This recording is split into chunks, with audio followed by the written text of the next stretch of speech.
Bulletin में आगे बढ़ेंगे। बड़ी खबर आ रही है, उससे आपको रूबरू कराएंगे। दिलीप जायसवाल के खिलाफ पीके ने मोर्चा खोल दिया है। 18 जुलाई से पहले पीके करेंगे एक और बड़ा खुलासा। आरोपों की दूसरी किस्त जारी करूंगा, ये कहते हुए प्रशांत किशोर नजर आए हैं। अब पीके का सवाल है, अब तक क्यों चुप है दिलीप जायसवाल, ये भी सवाल उठाया जा रहा है। और दिलीप जायसवाल डरे हुए हैं प्रशांत किशोर की ओर से, ये कहा जा रहा है। तो प्रशांत किशोर का बड़ा ऐलान देखा गया है। प्रशांत किशोर ने कहा है कि 18 जुलाई से पहले पीके एक और बड़ा खुलासा करेंगे। आरोपों की जो दूसरी किस्त है उसको जारी करेंगे। पीके का जो सवाल है कि अब तक आखिरकार जो दिलीप जायसवाल है भारतीय जनता पार्टी के प्रदेश अध्यक्ष, वो चुप क्यों हैं। उन पर आरोपों का जो बौछार प्रशांत किशोर की ओर से किया जा रहा है, उस आरोपों पर कुछ जवाब आखिरकार वो क्यों नहीं देते, ये प्रशांत किशोर कहते हुए नजर आए। दिलीप जायसवाल बहुत बड़े अपने को तोप समझ रहे थे। 25 साल से अपने को यहाँ भौकाल बनाया हुआ था इस आदमी ने। इनका पहला राउंड इनका कायदे से उपाय हुआ है और दूसरे किस्त का, सब लोग ध्यान से सुन लो भाई, दूसरा किस्त 18 तारीख तक इन पर जारी किया जाएगा और इनका कच्चा चिट्ठा खोलेंगे। आप देखिए इनका हालत क्या है। अगर आप किसी राजनीतिक दल पर आरोप लगाइएगा, सही या गलत, लोग सामने से जवाब देते हैं। ये इतना डरा हुआ आदमी है कि अभी तक इस आदमी ने एक भी जवाब नहीं दिया। भाजपा का 19 प्रवक्ता है, डर के मारे कोई अपना मुंह नहीं खोल रहा है।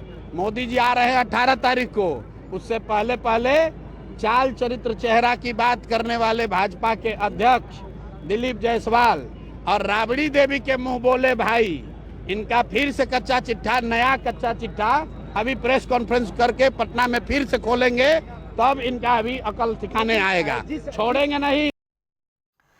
तो हमारे साथ हमारे सहयोगी राजधानी पटना से मणिभूषण लगातार बने हुए हैं। मणिभूषण, जिस तरह से प्रशांत किशोर को अभी हमने सुना है, वो कह रहे हैं आरोपों का दूसरा जो किस्त है उसको जारी करने वाले हैं।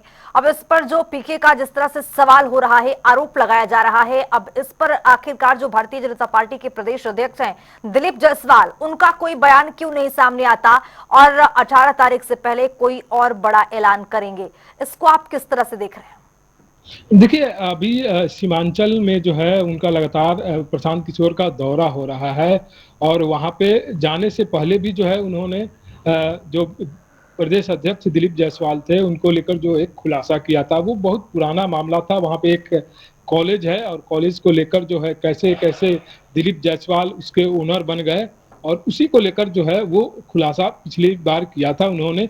लेकिन बीजेपी के प्रवक्ताओं की तरफ से जो जवाब वो नहीं आ पाया था, केवल राजनीतिक बयान आए थे, उस पर खुलकर जो है किसी प्रकार का बयान नहीं आया था। दिलीप जायसवाल ने भी अभी तक इस पे कुछ खुलकर नहीं कहा है। संभवतः यह भी हो सकता है कि प्रधानमंत्री की रैली है, उससे पहले जो है एक नया विवाद नहीं खड़ा किया जाए। प्रधानमंत्री की रैली जो है वो 18 तारीख को हो जाएगी, हो सके तो उसके बाद जो है उनके तरफ से जो है कोई वक्तव्य आएगा, ये कहा भी जा रहा था। लेकिन जिस तरह से प्रशांत किशोर इस चुनाव में अपनी तरफ से जो ताकत झोंक रहे हैं और लगातार सत्ता पक्ष को अपने निशाने पे ले रहे हैं, कहीं ना कहीं उनको कुछ दिख रहा है वहां पे सीमांचल में। वहां पे सेंधमारी की जो है उनकी तरफ से कोशिश की जा रही है और एक नहीं दोनों तरफ से कोशिश की जा रही है, एक तीर से कई निशान।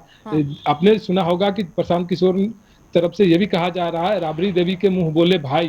और जब प्रदेश अध्यक्ष वो बने थे तो उन्होंने खुद अपने मुंह से कहा था कि राबड़ी देवी हमें भाई मानती हैं। तो इससे आप समझ सकती हैं रिश्ता क्या है और प्रशांत किशोर किस ओर इंगित कर रहे हैं, उनके बयान किस ओर इंगित कर रहे हैं। उन्होंने इससे पहले भी कई बार जो है उस कॉलेज को लेकर जो है वो आरोप लगाया है कि कई सारे नेताओं के जो बेटे बेटियां हैं उन लोगों को जो है डिग्री इस कॉलेज से मिली है। तो अभी उनका बाकायदा नाम जो है, नामों का खुलासा वो नहीं किए थे। लेकिन क्या वो कल यानी कल 17 तारीख है, क्या कल कुछ उनके तरफ से प्रेस कॉन्फ्रेंस करके जो दूसरा अध्याय जो है उनके तरफ से जो खोला जाना है दिलीप जायसवाल को लेकर, तो इंतजार करना होगा कि प्रशांत किशोर के निशाने पे अब और कौन कौन से नेता उनके सामने आ रहे हैं। और ये चुनावी वर्ष है तो इस प्रकार के जो है वो आरोप प्रत्यारोप देखे जाएंगे। लेकिन ये 25 वर्षों से ज्यादा पुराना मामला है, तो देखना होगा प्रशांत किशोर जो है बीजेपी को कैसे घेरते हैं, एक तीर से कितने निशान है वो इस चुनाव से पहले लगाते हैं, देखना होगा। मणिभूषण, इस खबर पर रहेगी हमारी नजर। फिलहाल आपका बहुत शुक्रिया तमाम जानकारी के साथ जुड़ने के लिए। तो आपको बताते चले कि जिस तरह से प्रशांत किशोर की ओर से दिलीप जायसवाल पर कई बड़े गंभीर आरोप लगाए जा रहे हैं और अब ये भी कहा जा रहा है कि जो दूसरी किस्त है आरोपों का उसको भी 18 जुलाई से पहले जारी करेंगे, प्रधानमंत्री के आगमन से पहले। लेकिन इस पर आखिरकार दिलीप जायसवाल का कोई वक्तव्य क्यों नहीं आ रहा है, इस पर भी सवाल है। लेकिन फिलहाल इस खबर पर रहेगी हमारी नजर।